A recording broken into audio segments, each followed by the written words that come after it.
Hello and welcome back to How to Become a Podcaster. Moving on, what are the gadgets required for podcasting? Chapter number 2. This is really important. अब देखा जाए तो आजकल हर एक के पास smartphone होता है. सो थ्रू दैट स्मार्टफोन उसके अंदर एक साउंड रिकॉर्डर होता है. उससे आप एक्सपेरिमेंट कर सकते हैं. अगर आप बिल्कुल ही एलिमेंट्री स्टेज पे हैं जहाँ आप कोई खर्चा नहीं करना चाहते और जस्ट एक देखना चाहते हैं कि हाउ डज़ इट फील, आपकी आवाज़ कैसी सुनाई देती है, आपकी आवाज़ आपको सुन के कैसा फील होता है. सो देन डेफिनेटली आप स्मार्टफोन उठाइए, साउंड रिकॉर्डर पे रिकॉर्ड करिए एंड आजकल ऐसे एप्स हैं ऑडियो एडिटर के कि आप मोबाइल पे भी एक बेसिक एडिटिंग कर सकते हैं. तो डेफ़िनेटली अभी आपको कोई गैजेट्स की ज़रूरत नहीं है. आप 1-2 महीने अच्छे से एक्सपेरिमेंट करिए, छोटी-छोटी पोएम्स बोलिए, कुछ शॉर्ट स्टोरीज़ बोलिए, it really doesn't matter. But अगर अब आप सीरियस हो चुके हैं about gadgets, then this chapter is definitely for you. So let's go to theory studio. जैसा मैंने कहा कि थियरी स्टूडियो में बहुत एक्टिवली आपको सुनना होता है. You have to make notes, you have to take screenshots. So please, I hope you are ready with all those things, right? Okay, so moving on to production assets. अब production assets क्या होते हैं?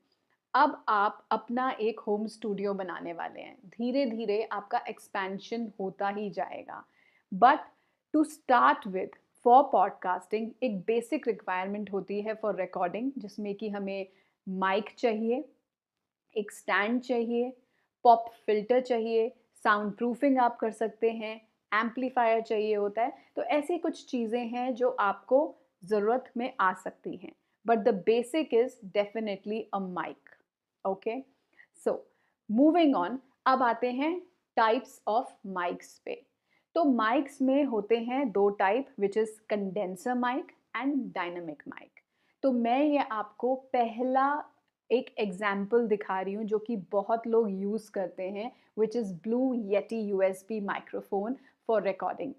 सो आपने देखा होगा कि बहुत से पॉडकास्टर्स ऐसे एक डेस्क स्टैंड के साथ अपना माइक सामने रखते हैं every time they are coming live in the camera. So ये बहुत अच्छी साउंड क्वालिटी देता है. It is definitely little on a higher side for a beginners. तो आप अगर एक बिगिनर हैं और इतना खर्चा नहीं करना चाहते, so you can go for this option which is called माओनो. और ये इसलिए बहुत अच्छा है बिकॉज इसके अंदर ये एक किट की तरह आता है, एक पैकेज की तरह आता है. एक बॉक्स में ये सारे आइटम्स होते हैं, तो आपको अलग से कुछ भी खरीदने की ज़रूरत नहीं है. This is the best part about this mic. Okay, so moving on to dynamic mic. अब डायनेमिक माइक होते हैं, जैसा कि इस वक्त आप मेरी स्क्रीन पे भी देख सकते हैं, ये इस तरीके का माइक. ये माइक सिंगर्स, लाइव कॉन्सर्ट्स में बहुत यूज़ किया जाता है. तो इसकी ढेरों आपको वैरायटी जो है ऑनलाइन दिखेगी. सस्ते से सस्ता और महंगे से महंगा, कोई लिमिट नहीं है. सो अगर आप डायनामिक माइक के साथ जाना चाहते हैं तो आप डायनामिक माइक में ये रेंज देख सकते हैं. तो अब मैं आपको ये बताऊंगी कि basically condenser versus dynamic mic, इन दोनों में डिफरेंस क्या होता है. So the difference between a dynamic and a condenser microphone is a dynamic microphone is better for capturing loud strong sounds. कि बेसिकली लाइव कॉन्सर्ट चल रहा है, परकशन भी है, इंस्ट्रूमेंटल म्यूजिक्स भी हैं. तो उन सबको आपको गैदर करके इकट्ठा और लाउड स्पीकर्स से आपको थ्रो करवानी है आवाज़. सो डायनामिक उस टाइम पे अच्छा रहता है. कंडेंसर माइक जो है वो बहुत ही डेलिकेट साउंड्स कैप्चर करता है, छोटी छोटी. तो आपके घर के माहौल के हिसाब से condenser mic is the better mic to use for home recordings. लेकिन कंडेंसर माइक, अगर आप किसी ऐसी जगह पर रहते हैं जहाँ पे मॉइस्चर बहुत है, जैसा कि मैं बॉम्बे में रहती थी जब, तो वहाँ पे मॉनसून ज़्यादा रहता था और मेरे पास तब मैं इतनी ऑडियो बुक्स करती थी कि मेरा माइक मोस्टली बाहर ही रहता था. इवन इफ़ बाहर बारिश हो रही है, माइक हमेशा लगा रहता था बिकॉज रिकॉर्डिंग्स बहुत होती थी. तो उसकी वजह से कंडेंसर माइक मॉइस्चर में बहुत ही जल्दी ख़राब हो जाते हैं. They are very sensitive. But condenser mic में आप कोई भी एक सस्ती क्वालिटी उठा के उसको यूज़ करिए, उसका आनंद उठाइए, बिकॉज़ उसकी क्वालिटी सच में बहुत अच्छी है। अब तीसरा जो माइक है which is called Boya mic, जो कि बहुत फेमस है, हर कोई वो यूज़ करता है। वो आता है कंडेंसर की ही कैटेगरी में, but it is a very small mic जो कि आप स्क्रीन पे भी देख सकते हैं और मैंने भी अभी ये माइक लगाया हुआ है। ये माइक 700-800 की रेंज से शुरू होके अपर रेंज तक भी जाता है, but this is definitely a must buy, because इसको आप स्मार्टफ़ोन पे कनेक्ट करिए, लैपटॉप पे कनेक्ट करिए, डीएसएलआर के साथ कनेक्ट करिए, कैसे भी यूज़ करिए, and it gives phenomenal sound quality. So that's really recommended कि ये तो आप 1-2 खरीद के रख ही लीजिए। Any time it can be handy. अब बात आती है अदर गैजेट्स पे। अदर गैजेट्स में सबसे पहले आ जाते हैं कि हमने माइक तो खरीद लिया, माइक के साथ हमें चाहिए होते हैं माइक स्टैंड्स। तो ये कुछ माइक्स की वेराइटीज़ हैं, जैसे कि ये टेबल टॉप माइक है, माइक स्टैंड है, ये फ्लोर पे स्टैंड होने वाला है, ये अगेन टेबल टॉप है, ये डेस्कटॉप है। इस तरीके से माइक स्टैंड्स आपको अलग से भी मिल जाते हैं एंड हर रेंज में होते हैं। तो जैसा आपको खरीदना है आप वैसा माइक स्टैंड खरीद सकते हैं। Moving on to pop filters. अब ये पॉप फिल्टर्स क्या होते हैं? तो जब मैं आवाज़ थ्रो कर रही हूँ, मैं जब रिकॉर्डिंग कर रही हूँ, तो मेरे जो ब्लोज हैं ये सीधा माइक पे जाते हैं और उसकी वजह से रिकॉर्डिंग में भी वो चीज़ें कैप्चर हो जाती हैं। तो अगर मैं पॉप फिल्टर लगाती हूँ इस तरीके से मेरे माइक के आगे, मेरे जो ब्लोज हैं वो काफ़ी हद तक कट डाउन हो जाएंगे to reach to the mic. तो ये कुछ 200-250 की रेंज से शुरू होके थोड़े और एक हल्के-फुल्के एक्सपेंसिव होते हैं, which you can just by simply. But जैसा कि मैंने बताया कि कंडेंसर माइक में आजकल काफ़ी पैकेजेस ही आते हैं, एक पूरा किट आता है, तो उसके साथ तो आपको ये फ्री में ही आ जाता है, कॉम्प्लीमेंट्री आ जाता है।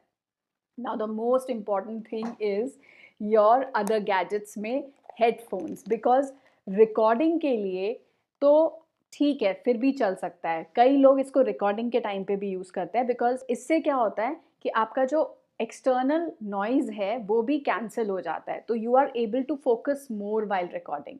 बट कई लोगों को ये एक हैसल लगता है। But while editing this is definitely a must, because जो आपके एक्सटर्नल स्पीकर्स हैं उनसे आप इतने न्यूआंसेस पकड़ नहीं सकते हैं। जब आपको बहुत ढेर सारे साउंड इफ़ेक्ट्स देने होते हैं अपने पॉडकास्ट में या अपने किसी भी वॉइस कंटेंट में, तो हेडफ़ोन के थ्रू ही आप छोटी-छोटी बारीकियों को पकड़ सकते हैं और जो नॉइज़ होता है एक किसी भी स्ट्रीम में, वो आपको सिर्फ़ और सिर्फ़ हेडफ़ोन में ही समझ में आता है। एक्सटर्नल स्पीकर्स में वो चीज़ निकल के नहीं आ पाती है। So headphone is really a must, और हेडफ़ोन्स में आई वुड रियली से कि आप एक इन्वेस्टमेंट ज़रूर करिए। एक अच्छा हेडफ़ोन होगा, क्योंकि सारा खेल ही साउंड का है। तो एक अच्छा हेडफ़ोन होगा तो वो आपको कंफर्टेबल भी रहेगा एंड देन वो आपको अच्छी क्वालिटी भी देगा। Then moving on, amplifier. तो डायनामिक माइक्स के साथ एम्पलीफायर भी लगाना पड़ता है। कंडेंसर माइक जो है वो यूएसबी आती है उनके साथ और वो डायरेक्ट आपके लैपटॉप में कनेक्ट हो जाते हैं। बट डायनामिक माइक्स मोस्टली उनका ये आप देख रहे हैं, ये जो वायर है ये इस तरीके की वायर के एंड में यूएसबी नहीं होता है।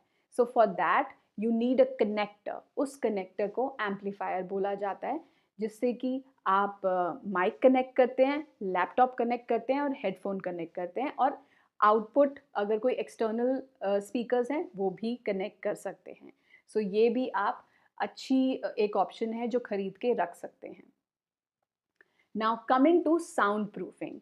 अब होता क्या है कि अगर आपका रूम जहाँ पे आप एक स्टूडियो बना रहे हैं वो बहुत खाली सा है और बाहर बहुत शोर आ रहा है, तो वहाँ पे एको भी बहुत होती है और बाहर का शोर भी बहुत आता है, जैसे हॉर्न्स, हॉन्किंग, बाहर कोई ड्रिल मशीन चल रही है या वॉटेवर।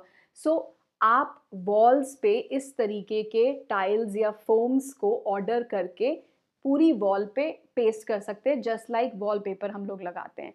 तो उससे होता क्या है कि जो साउंड होती है वो एब्जॉर्ब होती रहती है, तो बाहर की साउंड बंद हो जाती है और आप ही की जो साउंड है वो एब्जॉर्ब होके एको की साउंड नहीं आती है, वरना खाली उसमें आप अगर रिकॉर्डिंग करेंगे तो ऐसा लगेगा कि पता नहीं कहाँ आप डीप किसी गुफा में जाके रिकॉर्डिंग कर रहे हैं।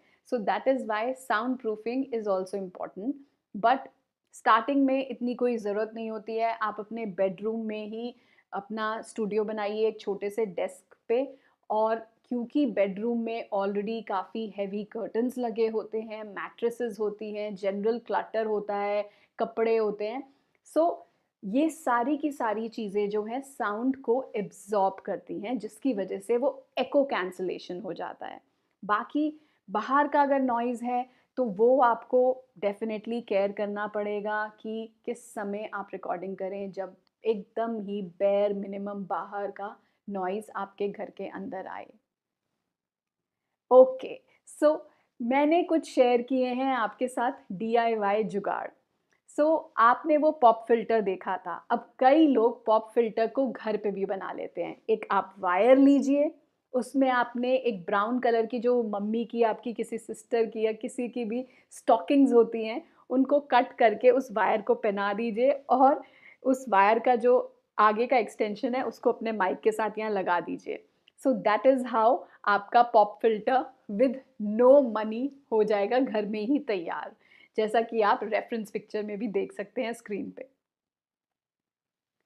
नाउ, जैसा मैंने आपको बताया, एको कैंसलेशन या नॉइज़ कैंसलेशन कुछ जगहों पे ये बिल्कुल पॉसिबल ही नहीं होता है।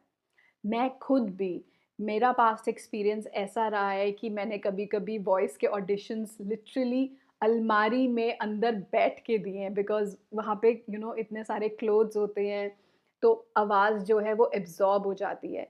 कई बार मैंने अपनी शॉर्ट स्टोरीज़ ऐसे भी रिकॉर्ड करी हैं कि मैं अलमारी का दरवाज़ा खोलती थी और अलमारी के अंदर हैंगर से माइक को लटका के और उसके अंदर ऐसे करके रिकॉर्डिंग करती थी, सो दैट एब्ज़ॉर्प्शन जो है वो एकदम प्योरली हो जाए। सो अगर आप रेफ़रेंस पिक्चर में देख सकते हैं यहाँ पे, तो इन्होंने एक कार्टन लिया है, सिंपल कार्टन, उसमें साउंड प्रूफिंग फ़ोम्स लगा दिए और अपना माइक अंदर प्लेस कर दिया। So whenever she is recording inside the carton. So उससे होगा क्या, जो आवाज़ है वो पूरी की पूरी एब्ज़ॉर्ब हो रही है, and it is not giving that echo sound, that echo level. So इस टाइप की भी चीज़ें आप घर में करके रख सकते हैं, which is very very handy. जब आपको यूज़ करे तब आप उसको डेस्क पे रख दीजिए, अदरवाइज़ उसको आप कहीं अच्छे से अपनी उसको भी एक घर दे दीजिए। सो ये है मेरा होम सेटअप, जहाँ पे मैंने माओनो का ही पूरा पैकेट किट लगाया था विद माय लैपटॉप। ये मेरे कंप्यूटर के डेस्कटॉप पे ही है, मेरे बेडरूम के अंदर। और ये कुछ किड्स हैं फुल्लो बेगम किड्स क्लब के, जो कि घर पे ही आके वॉइस ट्रेनिंग लेते थे और बहुत सारी इंटरेस्टिंग शॉर्ट स्टोरीज़ और इंटरेस्टिंग प्लेज़ बनाते थे, सो दैट जब भी उनको स्टेज पे जाना होता था तो उनको डायलॉग नहीं बोलने पड़ते थे, बिकॉज़ ऑलरेडी बैकग्राउंड में हम डायलॉग्स रन कर देते थे। So they have learned so many things. So some helpful tips, मैं कहूँगी कि बी रिसोर्सफुल। शुरुआत में अपने फ्रेंड्स, फैमिलीज़, जहाँ से भी आप रिसोर्सफुली चीज़ें इकट्ठा कर सके, that is better. Timely order करिए कि आपको टाइम वेस्ट ना करना पड़े। कोई नया प्रोजेक्ट आता है, मेक श्योर कि आपके पास सारे गैजेट्स हैं, और आपने चीज़ें अगर नहीं हैं तो उनको टाइमली ऑर्डर कर दिया है, सो दैट वो फ्रस्ट्रेटिंग टाइम ना हो कि यार अभी डिलीवरी लेट हो गई या वटेवर वटेवर। देन जैसा मैंने आपको बताया कि कंडेंसर माइक को बहुत केयर चाहिए होती है, इनफैक्ट हर गैजेट को बहुत केयर चाहिए होती है। मैं अपना छोटा सा बोया माइक भी पहले पाउच में रखती हूँ, अच्छे से फोल्ड करके, फिर उसको एक और बॉक्स में रखती हूँ। इसी तरीके से each and every gadget has its own home, because dust and moisture are enemies of your gadgets, तो उनका प्लीज़ अच्छे से ख्याल रखिए। अब यही यंत्र जंत्र जो हैं हमारी रोज़ी रोटी बनने वाले हैं, सो इनका ख्याल बहुत ज़रूरी है। Next tip is ideally have 2-3 sets of mics, because ये कभी भी बोल जाते हैं, और अगर आप प्रोजेक्ट पे बैठे हैं और फिर आपका कोई गैजेट अगर ग्लिच दे गया है, then it is really frustrating and time killing. So ideally सस्ते सस्ते ऑप्शंस, एक अच्छा माइक ले लीजिए, एक दो छोटे ऑप्शंस भी अपने साथ रखिए सो दैट आपका काम सफ़र नहीं होना चाहिए। मैं पहले बता चुकी हूँ कि have a bedroom setup initially, कहीं इतना ज़्यादा खर्चा करने की ज़रूरत नहीं है। हर कोई अपने बेडरूम से ही मोस्टली काम करता है। लिविंग रूम में ना बनाइए बिकॉज़ लिविंग रूम जो है वो रिलेटिवली कंपैरेटिवली बड़ा होता है, सो वहाँ पे एको के चांसेस ज़्यादा होते हैं। Okay, then invest in better gadgets as you grow. जैसे जैसे आप ग्रो होते जा रहे हैं तो वैसे वैसे आप अपना जो प्रोडक्शन एसेट है उसको एनहांस करते जाइए। And this I will keep on repeating as a podcaster, as a digital creator. Keep your research and development stage always on. Keep researching, keep exploring, keep reading, keep learning. That is the key to stay in the game. Okay, so thank you very much and see you in the next chapter, which will be all about how to find your own niche and how to lead a life of a performer.